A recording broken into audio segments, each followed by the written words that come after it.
देखो 300 साल पहले ये महात्मा ने कहा था, अब पूरा जैतपुर कहता है मौका पड़ने पर। अरे कहाँ वृंदावन जाके क्या करेंगे, हरिद्वार जाके क्या करेंगे, सब मन में होता है। मन चंगा तो कटौती में।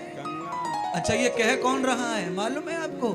ये वो कह रहा है जो शाम को 7 बजे ही ठेके पे मिलता है, देसी लेके थैली दांत से काट के मुंह में पिचकारी मार लेता है। वो कह रहा है मन चंगा तो कटौती में गंगा। क्या रखा है कथा फथा में? कहा बोल दिया कर लल्लू, क्या रखा है कथा फता?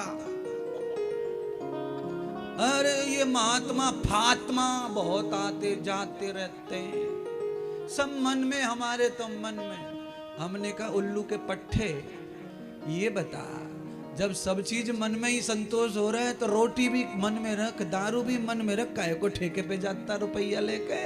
उसके बारे में भी ऐसी कह दिया मन में तो क्या पीना, पी लिया, रुपया लगे न कुछ, मामला फिट।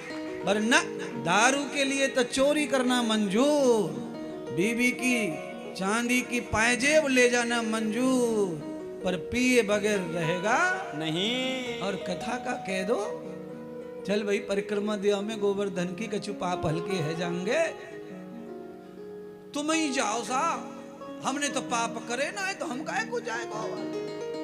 बोलो जो पाप करते हैं उनके मन में गोवर्धन जाने का कभी आ सकता नहीं है।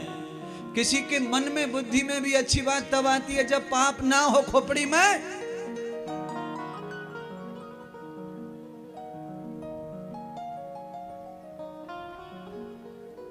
बोरिंग में से साफ पानी कब आता है? साफ पानी बोरिंग में से कब आता है? जब बोरिंग पूरी तरह साफ हो जाए, रेत वगैरह सब निकल जाए, तब साफ आएगा। जब तक खोपड़ी में से पाप नहीं निकलेगा विचार साफ नहीं आएंगे, गंदे पंदे आते रहेंगे महाराज।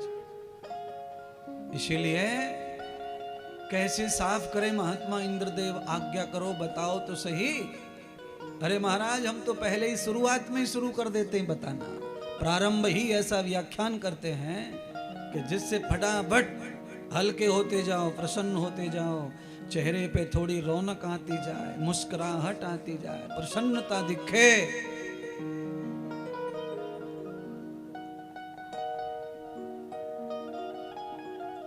जिन सिक्कों की लड़ाई लड़ रहे हो वो सिक्के केवल धरती पे चलते ही बंद हो, ये ध्यान रखना। तुम्हें मरना है और दूसरा जन्म भी लेना है, एक सिक्का भी इनमें से तुम्हारे वहां काम आने वाला नहीं है। चले परलोक में जाकर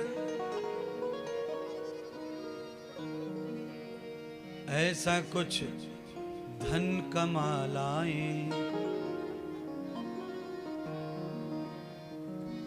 अपनी औकात की पहचान होती है कथा में, सत्संग में आकर, ये ध्यान रखना।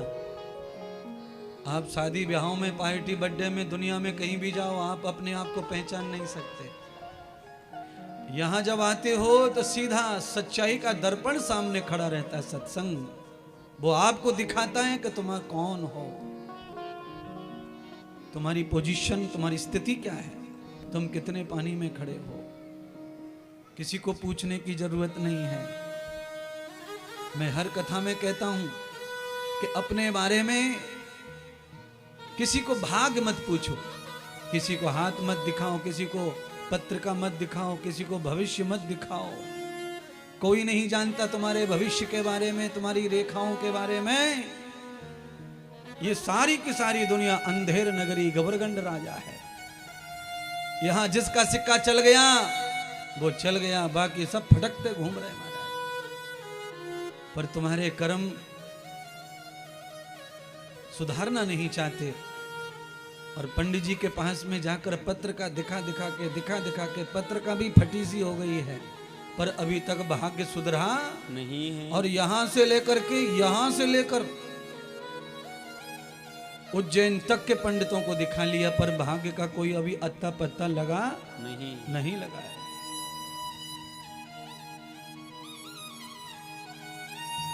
बस आचार्य और शास्त्री की कथा और सन्यासी की कथा में बड़ा अंतर होता है।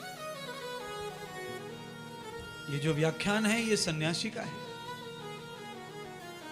इस व्याख्यान से जिंदगी तत्काल प्रयोग करने की आज्ञा देती है।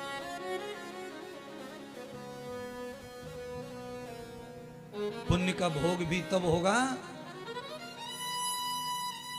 जब पाप नहीं रहेगा।